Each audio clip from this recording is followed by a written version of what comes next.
lakay mula dyan sa Kamara. Puntahan natin ang latest sa Senado dahil pondo ng gobyerno mauubos na kung tatagal pa ang tensyon sa Middle East. Sinong senador ang nagsabi niyan? RH28, Raymond Adpaas. Lakay Raymond. Welcome back, Elaine. Nagbabala si Senador Sherwin Gatchalian bilang chairman ng Senate Committee on Finance na kailangan magganap ng dagdag pondo ang gobyerno kapag tumagal pa ang giyera sa Middle East. Dahil hindi na magtatagal ay maubos ng pondong hawak ng gobyerno. Sa ngayon, sa pagdinig ng Protect Ad Hoc Committee na kanyang pinamumunuan, kinumpirma ni DBM Secretary Rolando Toledo na may 238 billion pesos ang gobyerno para sa 2026 na panggastos sa oil crisis.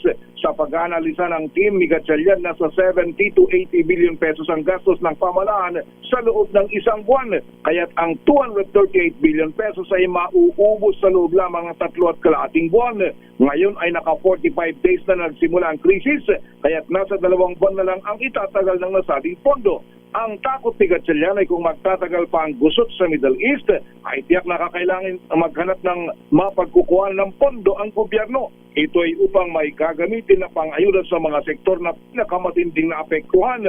Kung hindi man kukunin sa mga savings, ay kailangan ng isang supplemental budget. Narito si Senador Sherwin Gatchalian. So in other words, to exhaust the 280, 238, 2.5 months na lang ang natitira. Correct? More or less lang. I'm doing some tabletop computation because we need to project how long can we last. Kung tumagal pa kasi itong conflict na ito, naka 45 days na tayo, kung tumagal pa ito ng another 45 days, that's 3 months, mauubos rin itong 238 natin eh. So in other words, the budget's capacity to give out subsidies and ayuda is only 3.5 months.